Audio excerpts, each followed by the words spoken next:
The following is a class on the Srimad Bhagavatam, first canto, second chapter, text number 13, given by His Divine Grace, A.C. Bhaktivedanta Swami Prabhupada, recorded on October 24th, 1972, in Vrindavan, India.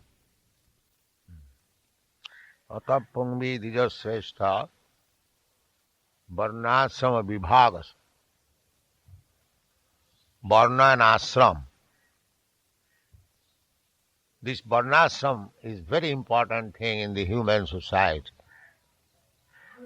Unless one accepts these principles of varna and ashram, they are animal society. That is not human society. Four varnas, the Brahmana, Kshatriya, Vaishya and Shudra, four divisions of the society, and ashrama, spiritual order, brahmachari, grihastha, vanaprastha and sannyas. This is Vedic culture, varnasrama. Any society which is devoid of this Vedic culture, varna and ashram, that is not accepted as human society. In the Vishnu Purana also, it is said, varnasramacharvata purushena parapraman Vishnu aradhate nanya tattosa karanam.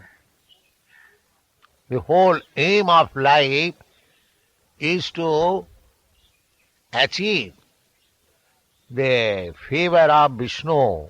Om Tad Vishnu Paramam Padam. That is the Rig Ved mantra. To reach Vishnu. But they do not know the goal of life. Nate vidu sarthagating hi Vishnu. They do not know. Anyone or any society who does not know the aim of life, they are in the darkness. Actually, at the present moment especially, the whole human society has missed the point. They are trying to be happy by material adjustment.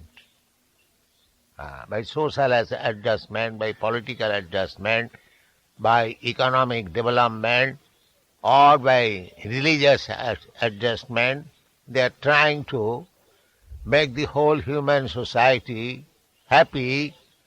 But Bhagavad says, durasaya je bahirarthamanina. This is something which is beyond the fulfillment of hopes. This hope will never be fulfilled. Durasaya. Vairarthamani. Because they have accepted the external energy of the Supreme Personality of Godhead, Bahirartha. Just like this body, your body, my body, this is Bahirartha, external. Just like this wrapper. This is external. Real person is not this wrapper or this body. The real person is the soul. But they have no information of the soul, neither information of Vishnu, the origin of soul. They are interested with the external body. That is called Bahirartha. Bahi means external. Artha means interest. Just like you have seen in our Bhagavad, the picture, the one lady is taking care of the cage and the bird within is dying. So Bahirarthamani means this, that we are taking care of the body external body, but not taking care of the soul within. This is the civilization of cows and asses. Saeva go khara. Go means cows and khara means asses. Therefore, here it is said, Atah Pungvi Dijasreshta. Dijasreshta. In that meeting of Naimisharanya, there were all best Brahmins. Dija means twice born. Twice born, the Brahmanas, the Kshatriyas, and the Vaishyas. They are supposed to be twice born. One birth by the father and mother, and the other birth is by the Guru and Vedic knowledge. The Guru is the father and Vedic knowledge is the mother. This is, in Aryan civilization, this Varnasrama, Varna, Brahmana, Kshatriya, Vaishya, Shudra. Shudra are once born. They had no ceremony for twice born. Or one who is not twice born, he is a Shudra. If the twice born ceremony is not observed, then it is Shudra. And practically at the present moment, even in India, these ceremonies are not accepted or they do not care for it. And what to speak of other countries. Therefore, the conclusion of the Shastra is Kalau Shudra Sambhava. In this age of Kali, there are only Shudras. Practically, there is no Brahmana, no Kshatriya, no Vaishyas. Maybe some Vaishyas, but this is the position. But here it is said, Varnasama Vibhagasa. Unless the society comes to the institution for accepting these four varnas and asrama, it is not human society. And in the human society, there is understanding of God, not in the animal society. Therefore, as the institution of varnasrama is now abolished, people are becoming godless.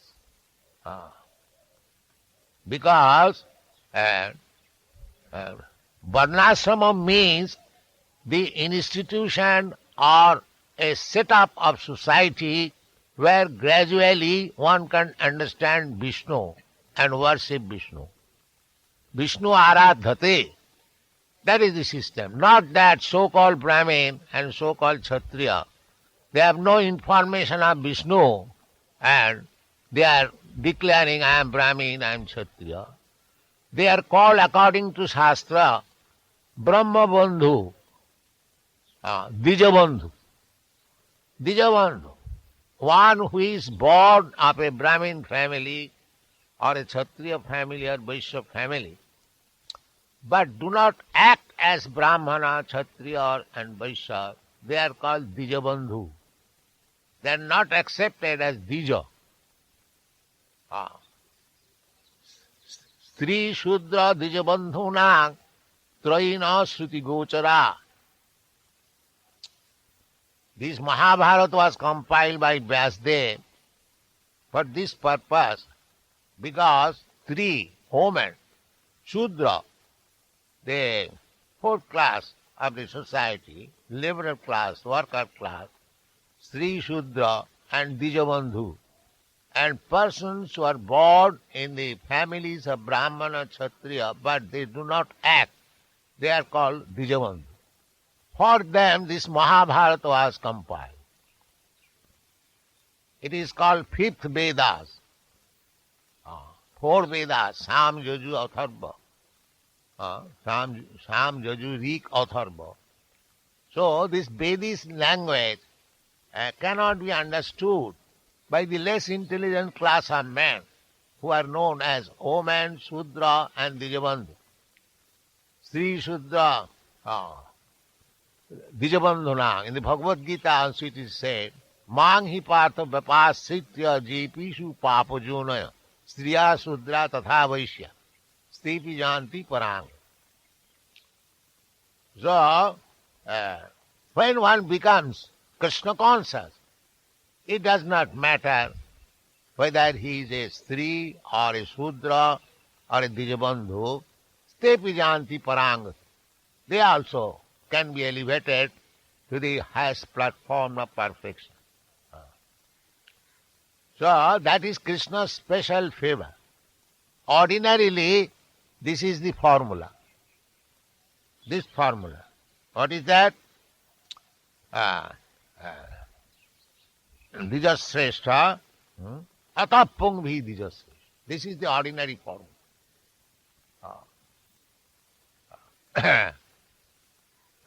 Atapung bhi dijasreshta varnasama vibhagas. It is based on the varnasam division. Sanushthitasya dharmasya samsiddhi haritos. Everyone must have perfection. But people are not interested what is the perfection of life.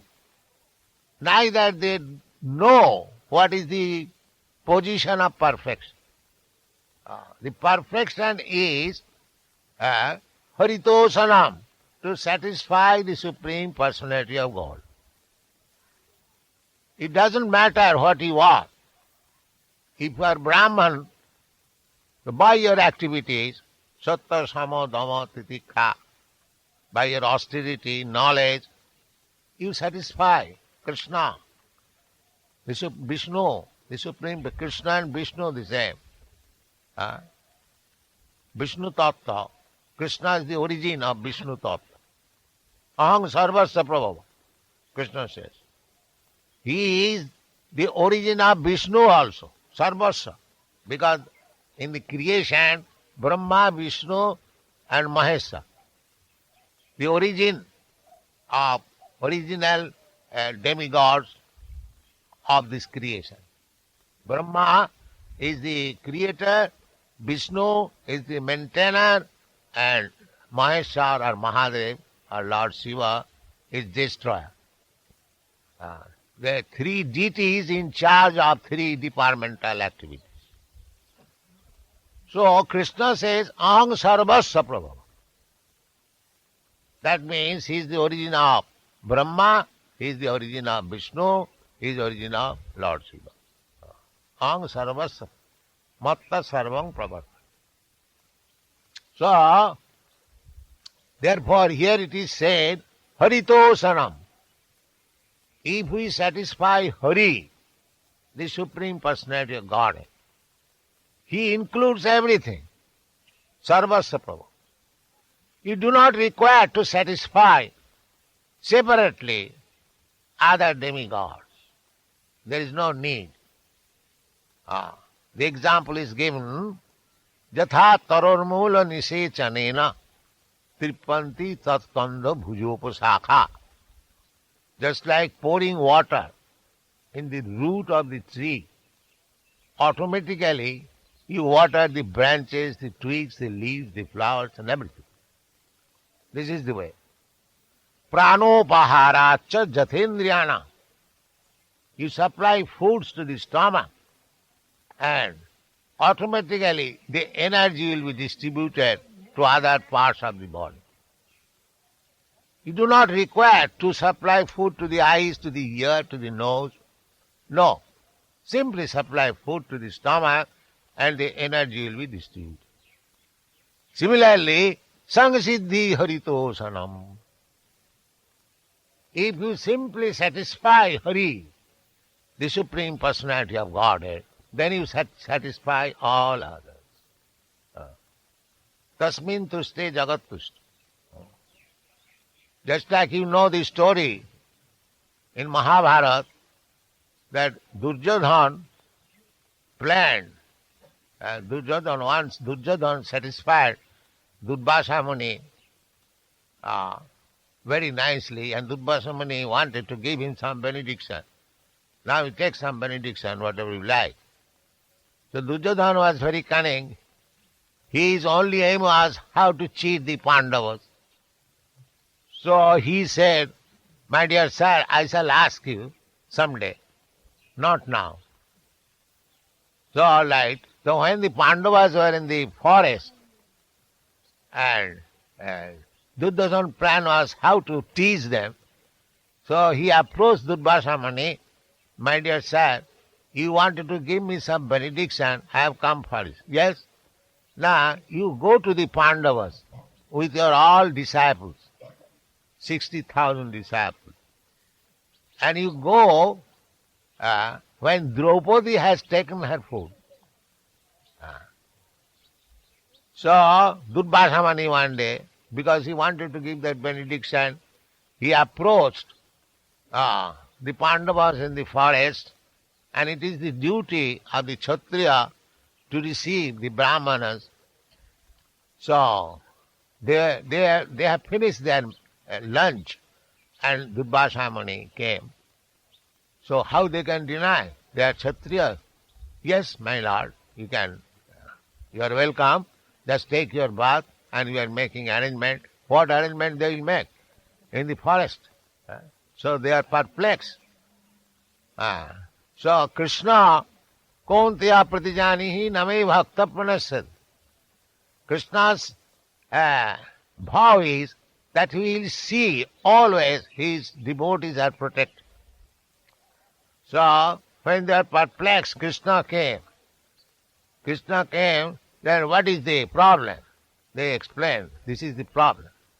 Then asked Draupadi that you have already finished, because Draupadi had a benediction that so long she does not take his lunch, any number of men come, she will be able to feed. That was it. But she had finished her lunch. Then Krishna said, just go find out some foodstuff, any little in the kitchen. They said, no, everything is finished. There is no food. No, just try to see. Then in one pot they saw a little sack, a vegetable was stuck up. So they brought it, and Krishna took it immediately. As soon as Krishna took, all the Durvasa Muni and company, they felt that their belly is filled up. Tasmin tuste jagan tuste.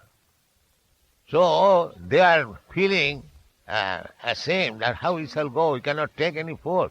So they fled away from the Ganges. So the process is this, actually. If you can satisfy Krishna, if Krishna says all right, then everything is all right. This is Krishna consciousness. Somehow or other, you satisfy Krishna, Sangsiddhi Haritosanam, then you have all perfection. Very simple method. You try to satisfy Krishna, and your everything satisfied, everything is perfect. Krishna also says that. It is not very difficult to satisfy Krishna.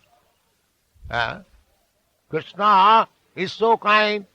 He says, Patram puspam phalam toyam jomi bhaktya prajachyati.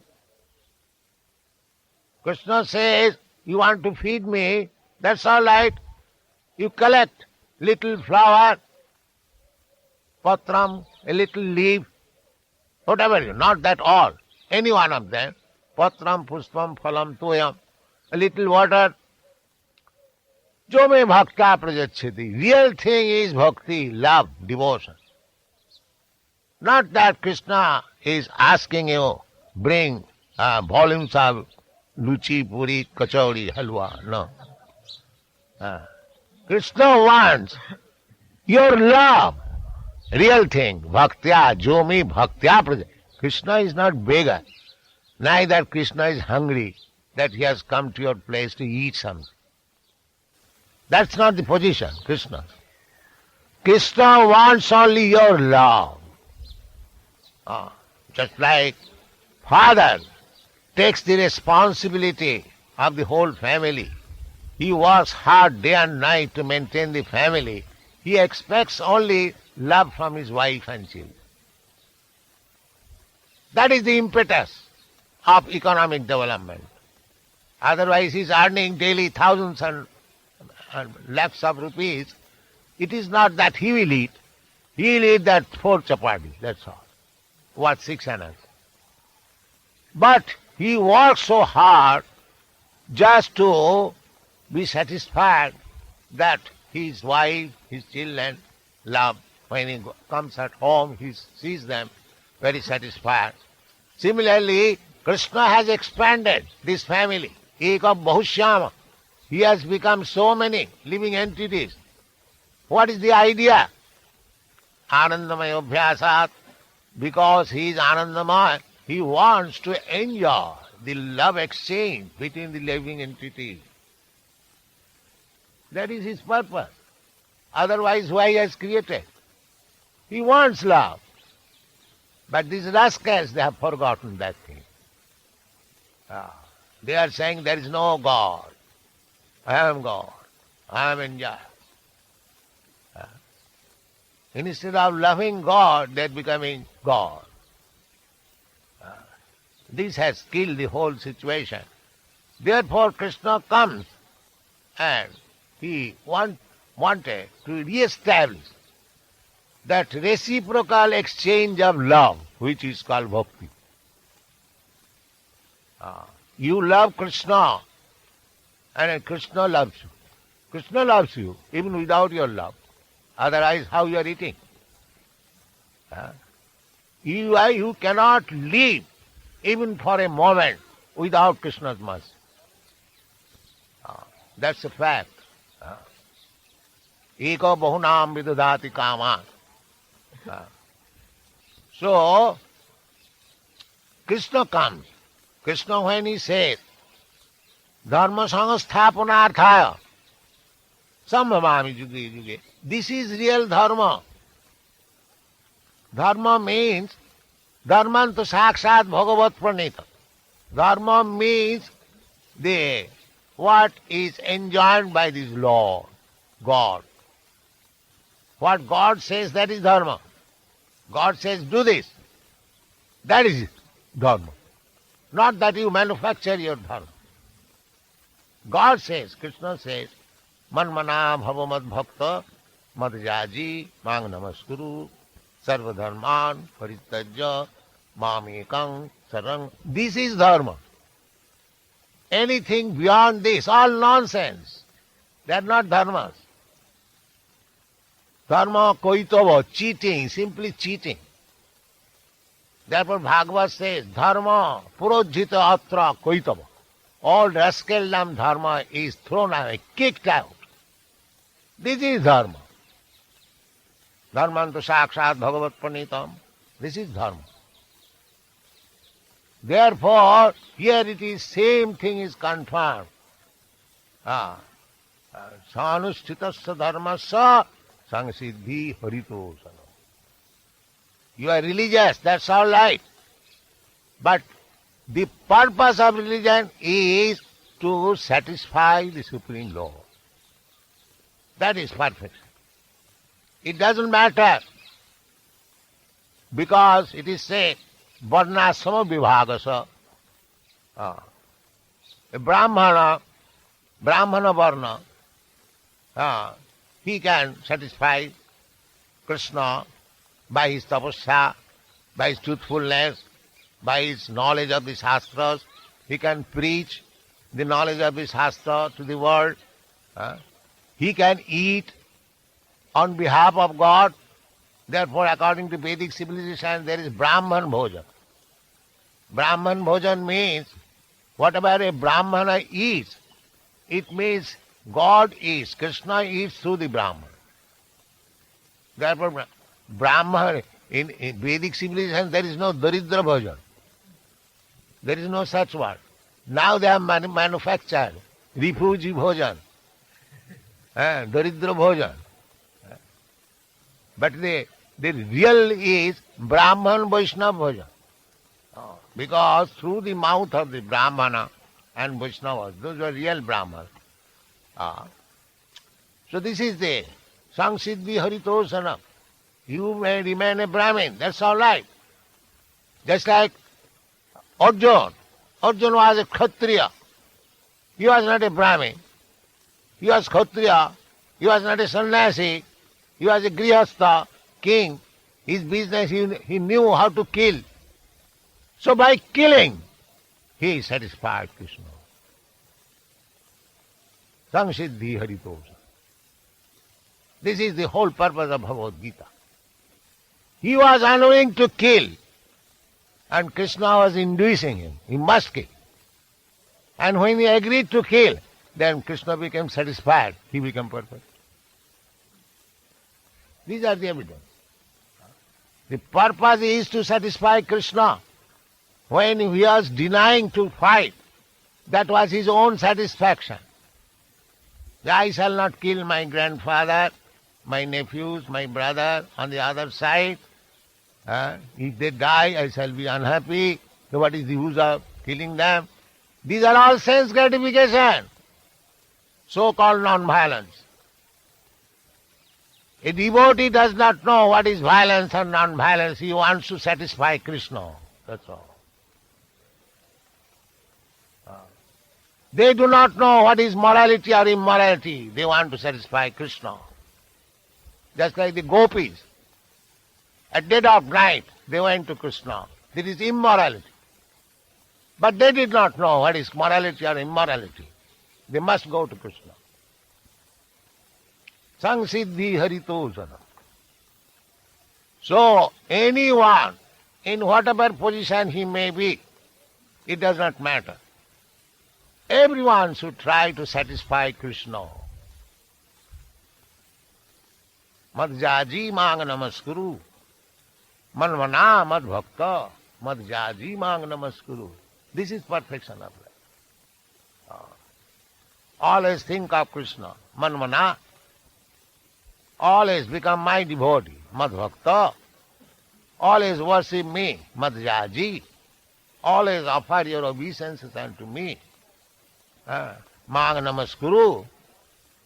But I have got other religions, sir. Why shall I think of you only? I have to think of goddess Kali. Otherwise I cannot eat meat. Therefore Krishna says, Sarva dharman paridhi. This is all nonsense. Give up all this nonsense.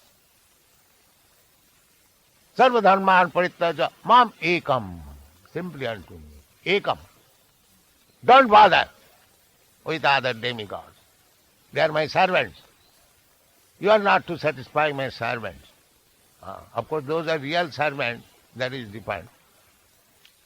So this is the real dharma. Samsiddhi Haritosana.